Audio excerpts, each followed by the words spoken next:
morning everyone. My name is Sangeeta Singh and welcome back to my channel spoken English tricks.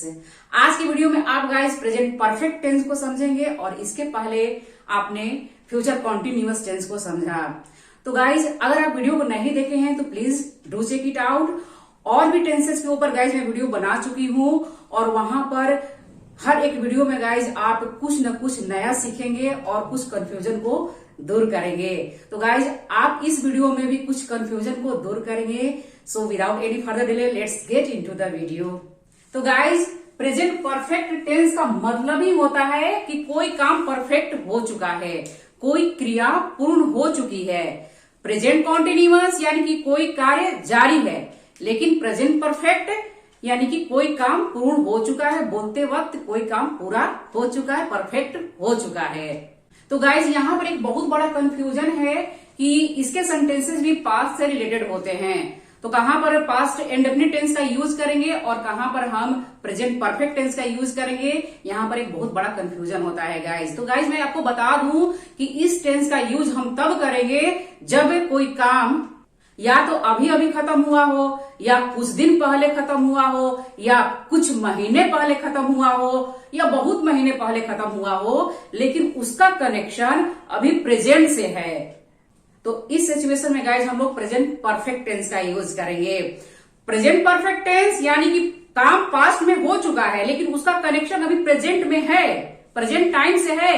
लेकिन past indefinite tense यानी कि कोई काम past में शुरू होकर पास्ट में खत्म हो गया है, प्रेजेंट से उसका कोई लेना देना नहीं है। ऐसे में हम लोग पास्ट इंडेफिनिट टेंस का यूज करेंगे। लेकिन जब प्रेजेंट से कोई लेना देना रहेगा, कोई रिश्ता रहेगा प्रेजेंट से, तो ऐसे में हम लोग प्रेजेंट परफेक्ट टेंस का यूज करेंगे। तो गाइस अब हम लोग आगे बढ़ते हैं और समझते हैं कि प्रेजेंट परफेक्ट टेंस है क्या, और इसके साथ ही साथ कुछ कंफ्यूजन को भी दूर करेंगे। तो इसका पहचानने का नियम यह है गाइस कि चुका है, चुकी है, चुके हैं, चुका हूं, चुके हो, या आ है, ई है, ए है, आ हूं, ई हूं, इस तरह के साउंड्स आएंगे। ये साउंड्स आएंगे जैसे वह एक पत्र लिख चुका है, ये लास्ट में आया है चुका है, लेकिन यहां पर गाइस देखेंगे कि उसने एक पत्र लिख लिया है, या है, इस तरह के साउंड आ रहा है ना। तो ऐसे में आप इस टेंस का यूज करेंगे, प्रेजेंट परफेक्ट टेंस का यूज करेंगे। इसको इंग्लिश में आप प्रेजेंट परफेक्ट टेंस के रूल के ऊपर बनाएंगे। लेकिन अंग्रेजी बोलने के लिए गाइज आपको अंग्रेजों की तरह सोच रखनी होगी। अंग्रेजी बोलने के लिए आपको इन चीजों का ध्यान नहीं देना होगा। आपको यह समझना होगा कि किस सिचुएशन में इस टेंस का यूज करेंगे। तो पहला सिचुएशन यह है गाइज कि पास्ट एक्सपीरियंस यानी भूतकाल के अनुभव, अचीवमेंट्स और अकम्प्लिशमेंट्स के लिए आप इस टेंस का यूज करेंगे। तो गाइज आप अपने जिंदगी में बचपन से लेकर अभी तक कुछ न कुछ तो किए ही होंगे, कोई न कोई काम तो किए ही होंगे, कुछ एक्सपीरियंस हासिल किए ही होंगे, कुछ आपके पास अकम्प्लिशमेंट होगा ही। उन सारी चीजों को बताने के लिए इस टेंस का यूज करेंगे। यानी आप उनको बताना चाहते हैं, किसी से शेयर करना चाहते हैं, तो प्रेजेंट परफेक्ट टेंस का यूज करेंगे। यानी मैं अपने लाइफ में ये किया हूं, ये मेरे एक्सपीरियंसेस है, ये मेरे उपलब्धियां मैंने प्राप्त की है। तो इस तरह से गाइज इन सारी चीजों को बताने के लिए हम लोग इस टेंस का यूज करेंगे। या आप किसी और के बारे में बताना चाहते हैं कि उसने ये काम की है, उसने अपनी जिंदगी में ये एक्सपीरियंसेस हासिल की है, या ये उपलब्धियां हासिल की है, उपलब्धियां हासिल की है, ये की है, कब की है ये नहीं बताना है आपको। यानी कि इस टेंस में आप नो पास्ट टाइम का जिक्र नहीं करेंगे। कोई यस्टरडे, अगो, लास्ट नाइट, इस तरह के आप पास्ट टाइम का जिक्र नहीं करेंगे। तो उन चीजों को आप किसी को बता रहे हैं, किसी को गिना रहे हैं, तो जिस टेंस का आप यूज करेंगे गाइज वो प्रेजेंट परफेक्ट टेंस होगा। तो पहला एग्जांपल यह है गाइज कि I have met the love of my life है, मैं अपने जीवन के प्यार से मिल चुकी हूं या चुका हूं। तो गाइज यहाँ पर मैंने आई और हैव को कॉन्ट्रैक्शन के साथ लिखा है, I have met the love of my life, मैं अपने जीवन के प्यार से मिल चुकी हूँ। तो गाइज आप समझ सकते हैं कि यहाँ पर मैंने प्रेजेंट परफेक्ट टेंस का यूज किया है। यानी भूतकाल के अनुभव होते हुए भी, यानी पास्ट एक्सपीरियंस होते हुए भी अगर आप उसको प्रेजेंट टाइम में बता रहे हैं किसी से, वो चीज आपके दिमाग में है प्रेजेंट में, तो उसको बताने के लिए आप इस टेंस का यूज करेंगे। जैसे कि गाइज मैंने यहाँ पर किया है, आई के साथ हैव का यूज किया, देन वर्ब के थर्ड फॉर्म का यूज किया, बाकी रेस्ट ऑफ द सेंटेंस को मैंने लिखा है। तो गाइज आगे बढ़ने से पहले हम लोग इसके स्ट्रक्चर को समझते हैं। तो पॉजिटिव सेंटेंस का स्ट्रक्चर इस तरह से होगा गाइस कि सबसे पहले आप सब्जेक्ट को लिखेंगे, देन हैज या हैव का यहाँ पर यूज करेंगे। हैज हैव यहाँ पर हेल्पिंग वर्ब्स हैं गाइस। इसके बाद में आप क्या करेंगे, वर्ब के थर्ड फॉर्म का यूज करेंगे। वर्ब के थर्ड फॉर्म यानी कि गो, वेंट, गॉन, गॉन का यहाँ पर यूज करेंगे। ईट, एट, इटेन, इटेन का यहाँ पर यूज होगा। प्ले, प्लेड, प्लेड, प्लेड का यहाँ पर यूज होगा। इस तरह से गाइज आपको वर्ब फॉर्म्स को याद करना जरूरी है। मैं एक वीडियो में गाइज वर्ब के फॉर्म्स के बारे में बताई हूं, अगर आप नहीं देखें तो please do check it out, वहां पर आप अच्छे से समझ जाएंगे। गाइज वर्ब्स दो तरह की होती हैं, एक रेगुलर और दूसरा इररेगुलर। जो वर्ब ईडी से जुड़कर सेकंड एंड थर्ड फॉर्म बनती हैं उसे हम लोग रेगुलर वर्ब कहते हैं, और जो वर्ब ईडी से जुड़कर नहीं बनती हैं, उनके दोनों ही फॉर्म चेंज होते हैं, उसे हम लोग इररेगुलर वर्ब कहते हैं। जैसे गो, वेंट, गॉन ये इररेगुलर वर्ब है, और प्ले, प्लेड, प्लेड यहाँ पर रेगुलर वर्ब है, क्योंकि आप देख सकते हैं कि वेंट और गॉन में कोई कनेक्शन नहीं है, लेकिन प्लेड और प्लेड में कनेक्शन है, यानी एक ही तरह से ईडी से जोड़कर दोनों ही फॉर्म बने हुए हैं, लेकिन यहाँ पर आप देख सकते हैं कि एक दूसरे से कोई कनेक्शन नहीं है। इस तरह से गाइज आपको वर्ब फॉर्म्स को याद करना होगा, और रेगुलर वर्ब्स को याद करना आपके लिए बहुत ही इजी होगा, लेकिन इररेगुलर वर्ब्स को आपको रटना ही होगा। तो गाइज इसके बाद में आप क्या करेंगे, ऑब्जेक्ट का यूज करेंगे, यानी रेस्ट ऑफ द सेंटेंस को लिखेंगे। एंड नेगेटिव सेंटेंस में आप क्या करेंगे गाइज कि सब्जेक्ट को लिखेंगे, देन हैज या हैव का यहाँ पर भी यूज करेंगे। इसके बीच में आप क्या करेंगे, यानी कि helping verb and main verb के बीच में आप नॉट का यूज करेंगे, जैसे बाकी जगहों पर कर रहे हैं। इसके बाद में वर्ब के थर्ड फॉर्म एंड ऑब्जेक्ट का यूज करेंगे। अच्छा, हैव का यूज कहां पर करेंगे, हैज का यूज कहां पर करेंगे, तो हैव का यूज गाइज आप आई, वी, यू, दे, इनके साथ आप हैव का यूज करेंगे। सब्जेक्ट अगर प्लूरल होगा, नाउन या प्रोनाउन, तो आप हैव का यूज करेंगे। मोर देन वन की बात होगी, यानी कि Ram and Shyam, my brothers, my sisters, इस तरह से यहां पर आप हैव का यूज करेंगे। देन हैज का यूज आप सिंगुलर नाउन या प्रोनाउन के साथ करेंगे, यानी कि ही, शी, इट या किसी एक का नाम, राम, इसके साथ आप हैज का यूज करेंगे। या my father, my mother, my sister, his sister, his brother, इस तरह से यहां पर आप हैज का यूज करेंगे। एक की बात होनी चाहिए, यहां पर सिंगुलर आनी चाहिए सब्जेक्ट। एंड इंटरोगेटिव सेंटेंस में गाइज आप हेल्पिंग वर्ब को शुरुआत में लिखेंगे, हैज या हैव का शुरुआत में यूज होगा, देन सब्जेक्ट, देन वर्ब के third form and then object का यूज करेंगे। वर्ब के थर्ड फॉर्म को गाइज हम लोग पास्ट पार्टिसिपल भी कहते हैं। तो आप गाइज समझ सकते हैं कि यहाँ पर ये जगह एक्सचेंज हो जाता है, यानी कि हैज और हैव हेल्पिंग वर्ब शुरुआत में लिखा जाता है एंड सब्जेक्ट इसके जगह पर आ जाता है।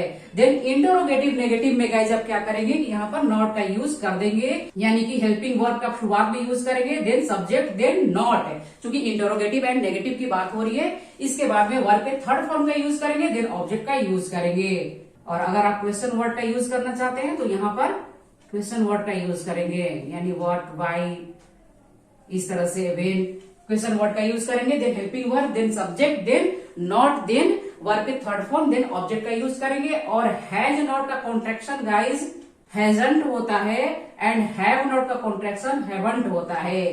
अगर इसको आप कॉन्ट्रैक्शन के साथ लिखना चाहते हैं तो पहले हैजंट या हैवंट का यूज करेंगे, देन सब्जेक्ट का यूज करेंगे, देन यहाँ पर आप अगेन नॉट का यूज नहीं करेंगे, क्योंकि ऑलरेडी यहाँ पर नॉट हम लोग लिख चुके हैं। देन यहाँ पर वर्ब के थर्ड फॉर्म, देन ऑब्जेक्ट का यूज करेंगे। और यहाँ पर guys helping verb and pronoun का कॉन्ट्रैक्शन इस तरह से करेंगे कि आई हैव को आप क्या बोलेंगे, आईव है, आई हैव का आईव होगा, वी हैव का वीव बोलेंगे, यू हैव का यूव बोलेंगे एंड दे हैव का देव बोलेंगे। इस तरह से हैज का अगर आप कॉन्ट्रैक्शन करते हैं तो ही हैज का हीज होगा, हीज, शीज, इट्स, इस तरह से गाइज। तो यहां पर एक कंफ्यूजन है गाइज, क्योंकि प्रेजेंट कॉन्टिन्यूअस टेंस में भी he is, he's, she is, she's, it is, it's, इस तरह से वहां पर भी कॉन्ट्रैक्शन हो रहा था। लेकिन यहाँ पर आप प्रेजेंट परफेक्ट टेंस में कैसे पहचानेंगे कि ये ही हैज का कॉन्ट्रैक्शन है। तो आप इसको यहाँ पर अगर वर्ब के थर्ड फॉर्म का यूज होगा, V3 का पास्ट पार्टिसिपल अगर यहाँ पर आएगा तो समझ लीजिएगा कि ही हैज है, यहाँ पर ही हैज की बात हो रही है। ही हैज को कॉन्ट्रैक्शन में लिखा गया है, शी हैज को कॉन्ट्रैक्शन के साथ लिखा गया है। प्रेजेंट परफेक्ट टेंस यानी कि वर्ब के थर्ड फॉर्म है, इसे हम लोग पास्ट पार्टिसिपल भी कहते हैं। और प्रेजेंट कॉन्टिन्यूअस यानी कि वर्ब के साथ आप आईएनजी का यूज करेंगे और उसे हम लोग प्रेजेंट पार्टिसिपल कहते हैं। तो गाइज अब आप इतना समझ चुके हैं, तो अब हम लोग आगे बढ़ते हैं और सेकेंड सेंटेंस को समझते हैं। He has seen the Taj at Agra twice, उसने आगरा में ताजमहल 2 बार देखा है। तो वहां का उसको एक्सपीरियंस है गाइज, और उस एक्सपीरियंस को अभी बता रहा है, तो इस टेंस का यूज किया है। He has, he subject singular है, दैट्स वाई यहाँ पर हैज का यूज हुआ है, एंड देन वर्ब के थर्ड फॉर्म का यूज हुआ है, वर्ब के थर्ड फॉर्म का यूज हुआ है। बाकी शेष बचे हुए वर्ड्स लिखे गए हैं। We have reached the moon, हम चांद पर जा चुके हैं, वहां का एक्सपीरियंस है और मैं अभी बता रहा हूं, अभी हम लोग किसी से शेयर कर रहे हैं उसके बारे में, तो इस टेंस का यूज किए हैं। We have reached the moon, इस तरह से यहाँ पर वी के साथ हम लोग हैव का यूज करेंगे, देन वर्ब के थर्ड फॉर्म का यूज हुआ है। आई हैव कंप्लीटेड एमए या आई हैव डन एमए, मैं एमए कर चुकी हूं या चुका हूं, तो इस तरह से गाइज ये मेरे अकम्प्लिशमेंट है। तो यहां पर गाइज आपको समय का जिक्र नहीं करना है, नो पास्ट टाइम, मैं एमए कर चुकी हूं, कब की हूं ये नहीं बताना है आपको। अगर मैं बोलूं guys I have completed MA इन 2006, तो ये सेंटेंस गलत हो जाएगा गाइज, यहाँ पर कोई पास्ट टाइम का यूज नहीं करना है, यानी कि आप इस तरह से नहीं बोल सकते हैं आई हैव कंप्लीटेड एमए, इस तरह से आप बोल सकते हैं। यहाँ पर पास्ट टाइम आपको नहीं दिखाना है, कोई पास्ट टाइम का यूज नहीं करना। अगर किसी ने आपसे यह पूछा कि तुमने एमए कब किया है, तो आप इस तरह से बनाएंगे कि आई, वहां पर फिर हैव नहीं लगाएंगे, आई कंप्लीटेड एमए इन 2006, इस तरह से वहां पर आप पास्ट इंडेफिनिट टेंस से बनाएंगे। लेकिन प्रेजेंट परफेक्ट टेंस में समय का जिक्र नहीं करना है, पास्ट टाइम के बारे में आपको बात नहीं करनी है। अगर पास्ट टाइम के बारे में बात कर रहे हैं तो फिर वो पास्ट इंडेफिनिट टेंस का सेंटेंस हो जाएगा। नो पास्ट टाइम यानी yesterday, last night, last Sunday, last week, in 1980, ago, इस तरह के यहाँ पर पास्ट टाइम को नहीं बताना है, पास्ट टाइम के बारे में जिक्र नहीं करना। अगर आप पास्ट टाइम में जिक्र करते हैं गाइस, तो उस सेंटेंस को आप पास्ट इंडेफिनिट टेंस में बनाएंगे, फिर प्रेजेंट परफेक्ट टेंस में नहीं बनेगा। यानी यहां पर action is important, time is not. अगर सेंटेंस में टाइम न आए तो भी गाइज हम लोग इसी टेंस में बनाएंगे। जैसे we have reached the moon, हम चांद पर पहुंच चुके हैं, तो गाइज अगर यहाँ पर टाइम मेंशन करेंगे, पास्ट टाइम यानी कि ऑन 22 अक्टूबर 2008, अगर आपको यहाँ पर टाइम का जिक्र करना है तो फिर यहाँ पर आप हैव का यूज नहीं करेंगे, we reached the moon on, फिर उसके बाद में टाइम को आप लिख देंगे ऑन 22 अक्टूबर 2008, इस तरह से आप लिखेंगे गाइज। अगर पास्ट टाइम के जिक्र करेंगे तो सेंटेंस पास्ट इंडेफिनिट टेंस में बनेगा। अगर आप प्रेजेंट टाइम की यानी कि पास्ट में होते हुए प्रेजेंट टाइम के बारे में आप बता रहे हैं, यानी प्रेजेंट में आप उस चीज के बारे में बता रहे हैं, उस एक्सपीरियंस के बारे में बता रहे हैं, तो प्रेजेंट परफेक्ट टेंस का आप यूज करेंगे। तो यहाँ पर एक्शन इंपॉर्टेंट है, टाइम इंपॉर्टेंट नहीं है गाइज। अगर सेंटेंस में टाइम नहीं भी आएगा तो भी आप इस टेंस में बनाएंगे। जैसे मैं खाना खा चुका हूं, आई हैव हैड फूड, इस तरह से गाइज आप सेंटेंस को बनाएंगे। मैं कपड़े धो चुका हूं, आई हैव वॉश्ड क्लोथ्स, मैं खाना बना चुकी हूं, आई हैव मेड फूड, इस तरह से मैं नहा चुकी हूं, आई हैव हैड बाथ, इस तरह से गाइज सेंटेंस को बनाएंगे। तो अब हम लोग नेक्स्ट सेंटेंस को समझते हैं गाइज कि मैं मुंबई गया हूं, इसको आप किस तरह से बनाएंगे। यहाँ पर एक बहुत बड़ा कंफ्यूजन है, इसको लोग इस तरह से बनाते हैं कि I have gone to Mumbai, यह गलत होगा guys, I have been to Mumbai होगा, यहाँ पर गॉन का आप यूज नहीं करेंगे। अगर आप मुंबई गए और वहां से वापस नहीं लौटेंगे तो आप I have gone to Mumbai कह सकते हैं, लेकिन अगर आप मुंबई गए और वहां का एक्सपीरियंस लेके वापस लौट आए हैं और किसी से आप बता रहे हैं कि मैं मुंबई गया हूं, मैं आगरा गया हूं, दैट मीन्स कि यहां पर आप क्या करेंगे कि आई हैव बीन का यूज करेंगे। यानी कि वहां पर आप एक समय में गए थे, वहां से एक्सपीरियंस लेके अब वापस आ गए हैं और मेरे सामने बता रहे हैं या किसी के सामने बता रहे हैं कि मैं भाई मुंबई गया, मैंने जा चुका हूं या मैं गया हूं, इस तरह से आप बता रहे हैं, वहां का एक्सपीरियंस है। तो ऐसे में गाइज आप क्या करेंगे कि प्रेजेंट परफेक्ट टेंस का यूज तो करेंगे ही, लेकिन गॉन का यूज नहीं करेंगे, यहाँ पर बीन का यूज करेंगे, क्योंकि आप वहां पर हैं नहीं, वहां से वापस आ गए हैं और किसी को बता रहे हैं कि मैं वहां गया हूं। यानी कि अगर आप दुनिया के किसी भी कोने में गए हैं, कहीं भी आप जा चुके हैं और वहां से वापस आ गए हैं और फिर किसी को बता रहे हैं कि मैं वहां पर जा चुका हूं, मैं लंदन जा चुका हूं, मैं कलकत्ता जा चुका हूं, मैं मुंबई जा चुका हूं, तो चूंकि वहां से आप वापस आ गए हैं और किसी को बता रहे हैं, तो ऐसे में गाइज आप गॉन का यूज नहीं करेंगे, आप बीन का यूज करेंगे। I have been to Mumbai, I have been to Calcutta, I have been to London. इस तरह से किसी भी दुनिया कोने में चल जाइए, लेकिन वहां से अगर आप वापस आ गए हैं और किसी को बता रहे हैं कि मैं वहां पर जा चुका हूं, तो ऐसे में आप क्या करेंगे कि गॉन की जगह पर बीन का यूज करेंगे।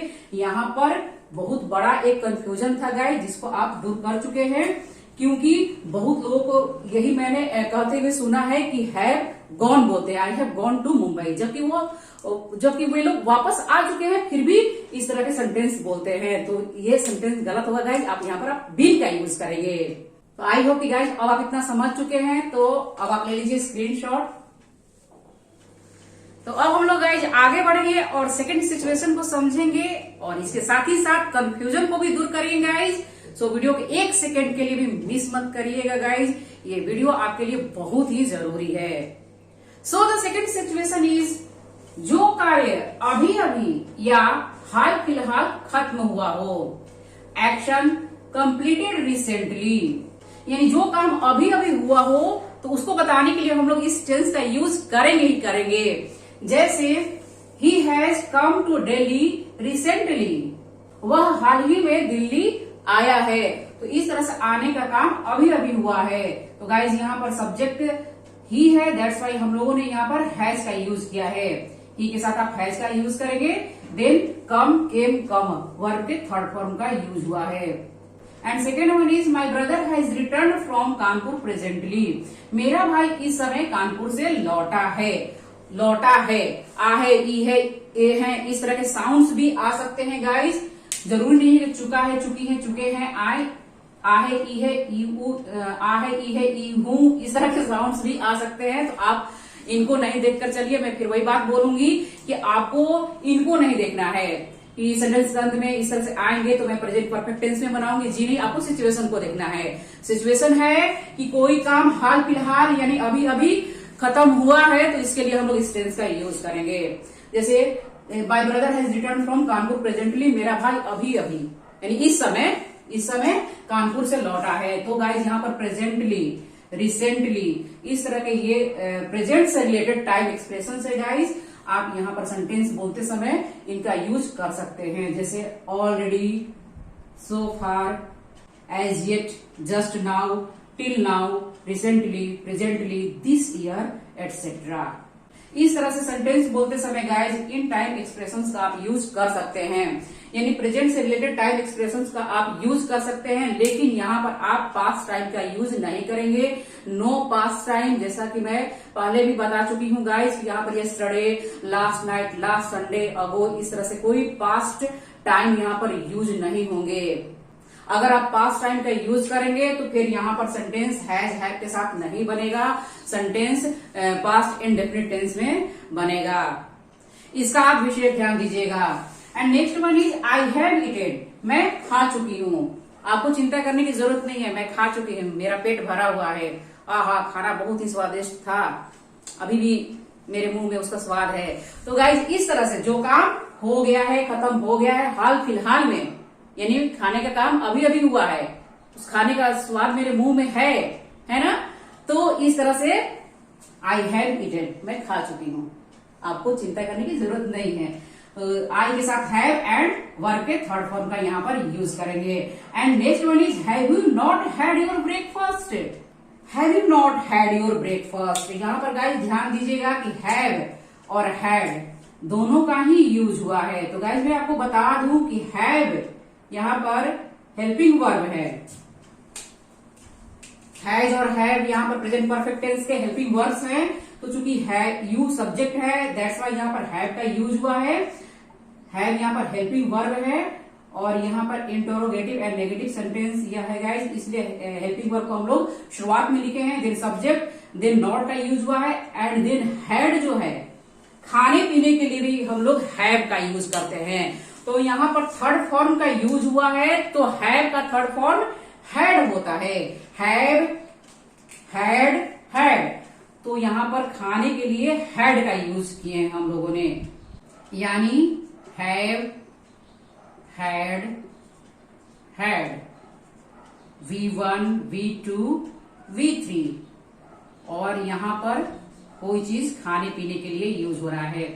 तो क्या आपने नाश्ता नहीं किया है या क्या तुम नाश्ता नहीं किए हो, इस तरह से गाइज यहाँ पर इसका हिंदी हुआ तो have helping verb, subject you, not, then had खाने पीने के लिए एंड योर ब्रेकफास्ट। इस तरह से यहाँ पर सेंटेंस बना है गाइज। आप कॉन्ट्रैक्शन के साथ इस तरह से लिख सकते हैं, haven't you had your breakfast.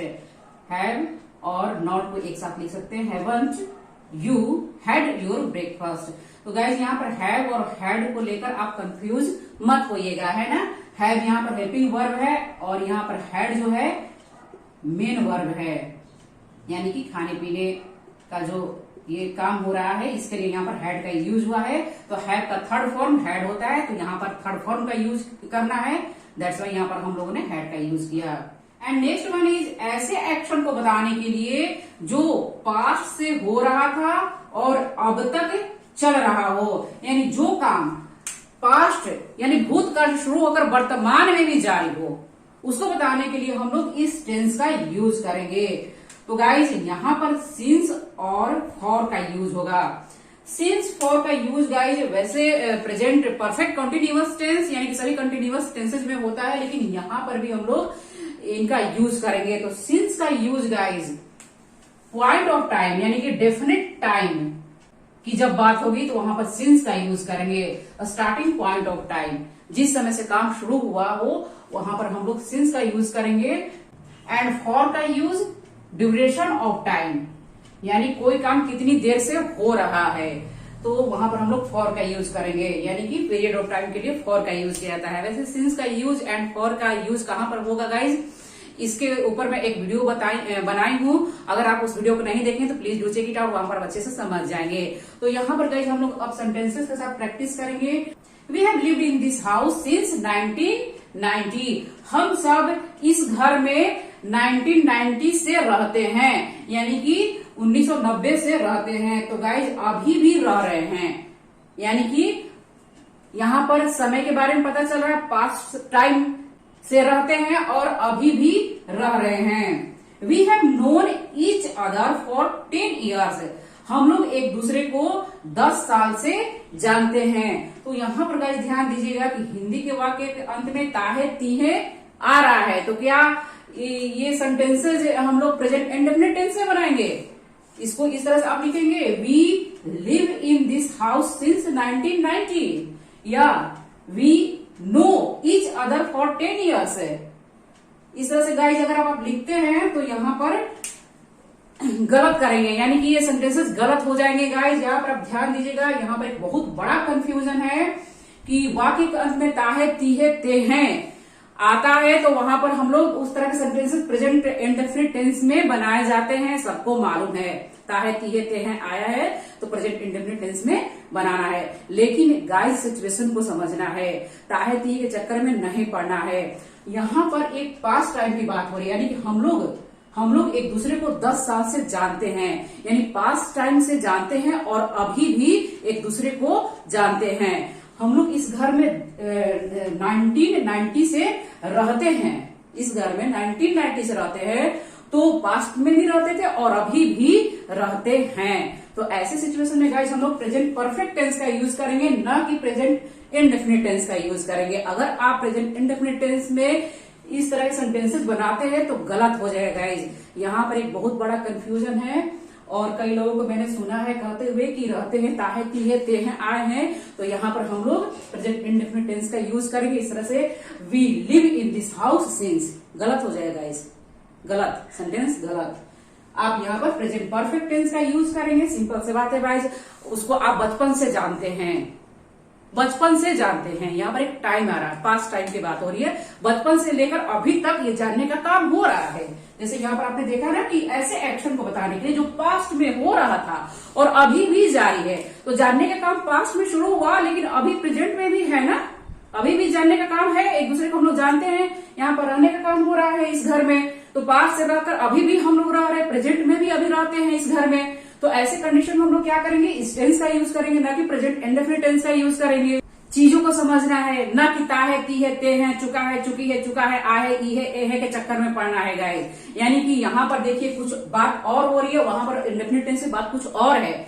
वहां पर है ता है, ती है, आएगा और वो डेली रूटीन में है, डेली रूटीन को दिखाने के लिए। लेकिन यहाँ पर गाइस बात हो रही है कि आप पास्ट से एक दूसरे को जानते थे और अभी भी जानते हैं, यानी पास्ट में काम जो हुआ था प्रेजेंट में भी अभी कनेक्शन है उस काम से, है ना, कनेक्टेड है। तो ऐसे कंडीशन में हम लोग इस टेंस का यूज करेंगे। मैं उसे 10 वर्षों से जानता हूं, I have known him for 10 years. इस तरह से बनाएंगे गाइस हम लोग, आई नो हिम इस तरह से नहीं बनाएंगे, I have known him for 10 years, 10 सालों से जानते हैं। मैं उसे 10 वर्षों से जानता हूं, I have known him for 10 years. इस तरह से लिखेंगे, I know him for 10 years नहीं लिखेंगे। मैं उसे बचपन से जानता हूं, I have known him since childhood. इस तरह से लिखेंगे, I know him since childhood नहीं लिखेंगे, I have known him since childhood. मैं उसे बचपन से जानता हूं। जानने का काम पास्ट में हुआ लेकिन अभी प्रेजेंट में भी काम हो रहा है। तो इतना आप समझ चुके गए। तो नेक्स्ट सेंटेंस को समझते हैं। I have not seen him since Monday last. मैंने उसे लास्ट सोमवार के बाद से नहीं देखा है। तो इस तरह से गाइस यहाँ पर ये नेगेटिव सेंटेंस है। आई हैव नॉट, हैव के बाद में नॉट का यूज हुआ एंड देन वर्ब के third form see, saw, seen, him since Monday. तो सिंस पे गाइस आप ध्यान दीजिएगा कि एग्जैक्ट टाइम के जहां पर बात हो रही है वहां पर सिंस का यूज हो रहा है। Since 1990, since childhood, since Monday, इस तरह से। I have been ill since Monday. मैं सोमवार से बीमार हूं। तो यहाँ पर गाइस होना के लिए बी और बी का थर्ड फॉर्म बीन होता है। तो I have been ill since Monday. मैं मंडे से बीमार हूं। तो यहाँ पर भी आप बीन का यूज करेंगे और हैव का यूज करेंगे। I am ill since Monday. इस तरह से आप नहीं सेंटेंस को बनाएंगे, नहीं बोलेंगे। I have been ill since Monday, इस तरह सेंटेंस को बनाएंगे। I am ill since Monday बोलते हैं तो सेंटेंस गलत हो जाएगा, आपको इस तरह से बोलना होगा। तो गाइज यहाँ पर कुछ कंफ्यूजन था जिसको आप दूर कर चुके हैं। तो अब हम लोग आगे बढ़ते हैं और नेक्स्ट सिचुएशन को समझते हैं। जो कार्य पास्ट में समाप्त हो गया हो लेकिन उसका अनुमान प्रेजेंट के चिन्हों या प्रमाणों से लगता हो, प्रेजेंट के, है ना। जैसे Gopi has eaten all the bananas, that means there are not any left for you. तुम्हारे लिए कुछ भी नहीं बचा है, गोपी ने सारे केले खा लिए हैं, यानी कि अब तुम्हारे लिए कुछ भी नहीं बचा हो। तो ऐसे में गाइज आप क्या करेंगे कि प्रेजेंट परफेक्ट टेंस का यूज करेंगे। तो इतना गाइज आप समझ ही चुके हैं कि यहाँ पर ये सेंटेंस जो है पॉजिटिव सेंटेंस है तो वो भी चूंकि सिंगुलर है तो हैज का यूज हुआ है, वर्ब के थर्ड फॉर्म का यूज हुआ है। यानी काम जो है पास्ट में समाप्त हो चुका है लेकिन उसका जो अनुमान प्रेजेंट के चिन्हों से पता चलता है, यानी कि कुछ बचा नहीं है, यानी कि प्रेजेंट में ही नहीं बचा है ना, तो पता चल रहा है कि काम पास्ट में हो चुका है। And next one is I have cut my finger. मेरी उंगली कट गई है and it is bleeding now, और अभी ब्लीडिंग हो रही है। तो इस तरह से गाइस काम तो पहले हो चुका है लेकिन उसका जो रिजल्ट है, परिणाम है, अभी भी दिख रहा है। And I have finished my work. मैं अपना काम कर चुका हूं। Now I am free. बोलो क्या करना है, चलो मैं तुम्हारे साथ खेलता हूँ। इस तरह से गाइस यानी कि काम पूरा हो चुका है और अब मैं फ्री हूँ, कोई भी काम करना है तो बताओ मैं कर दूंगी। तो ऐसे कंडीशन में हम लोग इस टेंस का यूज करेंगे। It has rained during the night, रात में बारिश हुई है। द ग्राउंड इज वेट, यानी कि आप सुबह देख रहे हैं और ग्राउंड गीला है, तो आप अनुमान लगा सकते हैं कि रात में बारिश हुई है। तो इसके लिए आप हैज के साथ वर्ब के थर्ड फॉर्म यानी कि प्रेजेंट परफेक्ट टेंस में इस तरह के सेंटेंसेस बनाए जाएंगे guys. And he has washed his room, उसने अपना कमरा साफ किया है, इसलिए उसका कमरा अभी भी चमक रहा है। जाकर आप देख सकते हैं, उसका असर प्रेजेंट में दिख रहा है। Ram has lost his pen, that's why he is writing with a pencil, Ram अपना पेन खो चुका है, इसलिए पेंसिल से लिख रहा है। वह डर रहा है कि पापा मुझे डांटेंगे। तो इस तरह से गाइज, इस तरह के सेंटेंसेस भी हम लोग प्रेजेंट प्रेजेंट परफेक्ट टेंस में बनाएंगे। And have you seen my brother, क्या तुमने मेरे भाई को देखा है, तुम्हारा ओपिनियन क्या है उसके बारे में। तो इस तरह से हम लोग इस टेंस का यूज करेंगे। तो यहाँ पर गाइज आप ध्यान दीजिए कि इंटरोगेटिव सेंटेंस है, हैव का यूज, यानी कि हेल्पिंग वर्ब के शुरुआत में हम लोग लिखे हैं, then subject and then verb के third form and then rest of the sentence. क्या तुमने मेरे भाई को देखा है। तो इस तरह से गाइज यहाँ पर काम जो है पास्ट में हो चुका है लेकिन प्रेजेंट से कनेक्टेड है, तो हम लोग इसी टेंस का यूज करेंगे। तो गाइज अब आप सारे सिचुएशंस को समझ चुके हैं, तो अब आप ले लीजिए screenshot. He has come yesterday, I have seen him 2 years ago, are these sentences right और रॉन्ग। गाइस फटाफट कमेंट करके मुझे बताइए कि क्या ये सेंटेंसेस सही है कि गलत है। यहाँ पर आप समझ चुके हैं कि प्रेजेंट परफेक्ट टेंस में नो पास्ट टाइम का यूज नहीं करना है, तो यहाँ पर पास्ट टाइम का यूज हुआ है, आप देख सकते हैं।